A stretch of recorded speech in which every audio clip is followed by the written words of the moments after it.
Hi everyone, this is Anna, one of your consumer technology specialists at Mid-Continent Public Library. Today we are going to talk about the various communication features available with a WordPress website. So we are going to start from our dashboard page, and I'm going to look on my left side menu. So it looks like the first communication option is going to be where it says inbox. And when I click it, we can see this feature is actually only available for premium websites. So you would have to pay to be able to utilize this feature. The intention of this feature is to allow you to use your own domain as part of your email address. What that means is whatever the main portion of your URL is would also be the part of your email address that is after the @ sign. That just looks a little more professional if you are using it as a professional website. There is not any reason that you can't just post a alternative email address on one of your pages or multiple pages. The one thing is you would not be able to access those emails and interact with them directly from the WordPress website. You would have to go to whatever that separate email service is. So that's just something to keep in mind. And while we are talking about the communication features, I do want to mention that we did make a contact page as one of our pages for the site. It was from a template, but I'm going to go ahead and open it up so we can take a look. It is under pages. So on the left side menu, I'll choose pages and then find contact in the pages list. And I'm going to click the more menu and then click edit to open up that page. So right away we can see that there is some contact information listed on this page.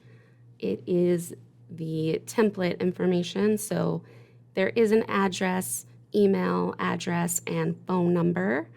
This is also a place where you could put if your business had business hours, you could list that there as well. So those can definitely just be added as text blocks. But then if we scroll down a little bit, we can see the full form that is on this page. So this was part of the template. We didn't add it in, it was already there. But when I click on it, it's actually a block that is part of the template. And so I click it, and then if I look on my right side of my screen now, I have a menu and it says form. From here, I can view form responses. We'll look at that in just a minute. And then I can also look at settings for submissions. So this is going to be what the user sees after they have submitted the form. So we have an option to show a summary of the submitted fields. So basically show the user a summary of what they've just entered. We can show a custom message that's a text-based message, or we can redirect it to another web page. For instance, we might want to redirect them back to the home page. Those are just a few different options. And then your message heading is where you can put in something specific it'll say on that submission screen. And then there is an additional message text box that appears if you choose that custom text message option. You can also connect your email or an email for a moderator of the site. So this would send the form responses directly to the email address that you enter into that text field. And you can also enter a specific subject line so that you'll always have the same subject line whenever you get one of these form submissions. I'm going to scroll back up so that we can get to that button to view form responses, and I will just click it.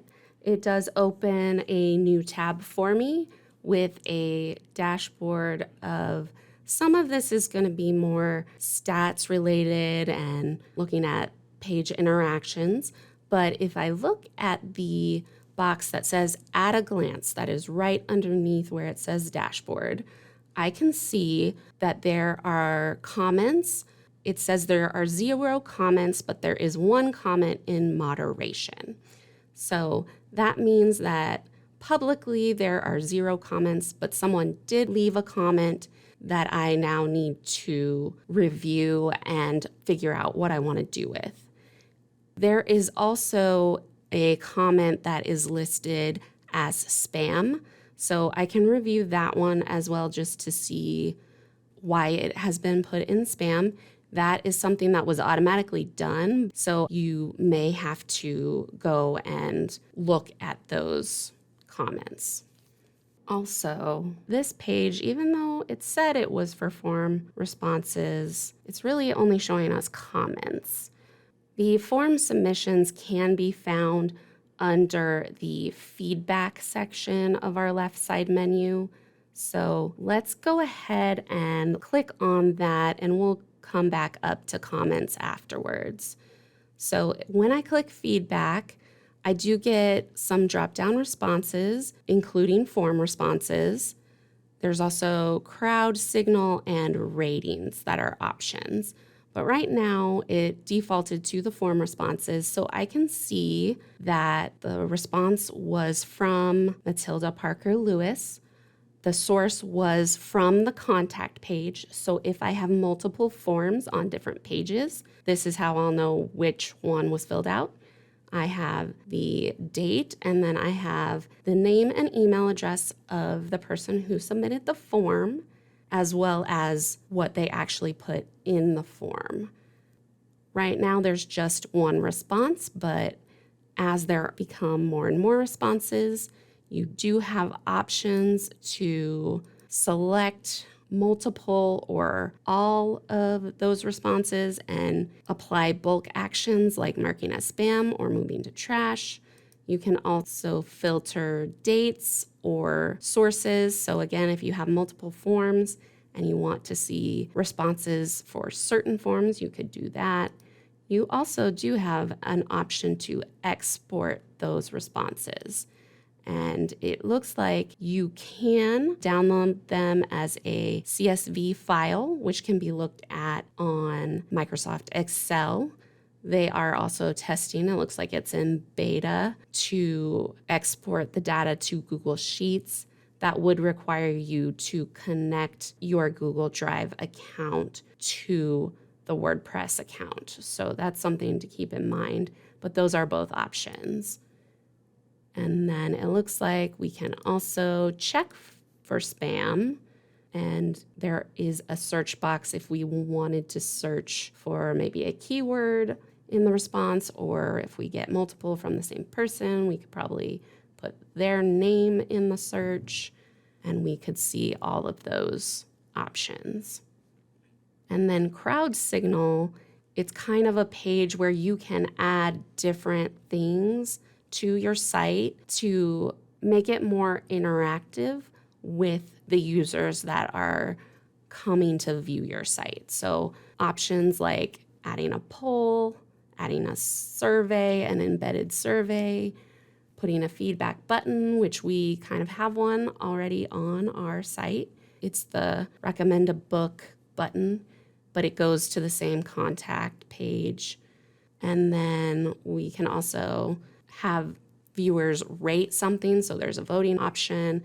There's an applause option so people can cheer for things on the site, as well as a net promoter score. So to get more information about any of these options, you can click Learn More from the box that is containing each one has their own link. And then ratings, it was one of the options. So voting, you can see the results of that by choosing ratings in the left side menu, which is a subsection of the feedback section.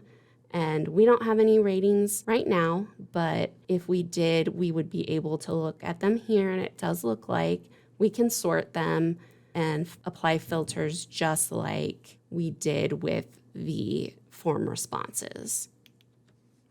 And now we're going to jump back up on our left side menu to comments. And there is a number 1 that has shown up next to the word comments in the menu. That is because we have one comment that is pending review. So when I click comments, what I'm seeing right now is the tab to view all comments. We also can choose pending comments, which is the comment that we saw on the all tab. Approved comments, so if and when we had approved comments, they'd show up on that tab. There is also a spam comment that was auto put into the spam folder. So we'll look at that. And then if we do delete comments, they will temporarily stay in the trash tab.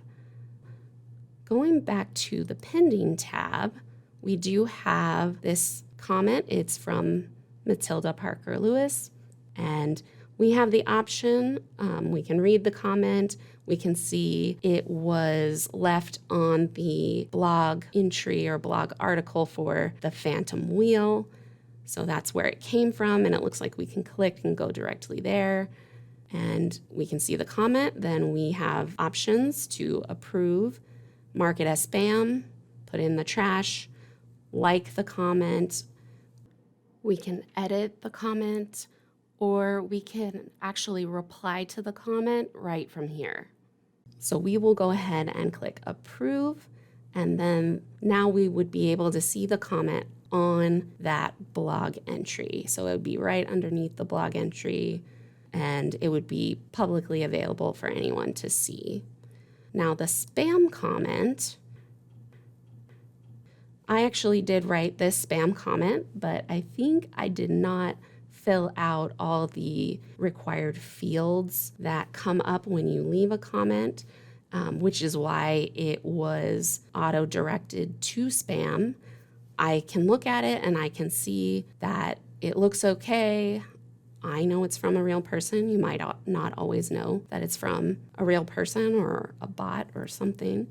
So you do have options here to either approve or permanently delete the comment.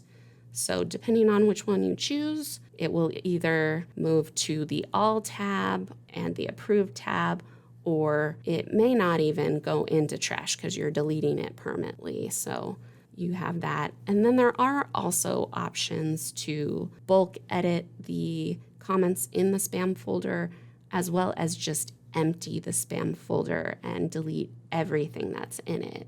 So you do have some different options if you are needing to quickly go through, or if you've already gone through and you know everything that's left is spam, you can quickly apply an action to everything and get rid of those.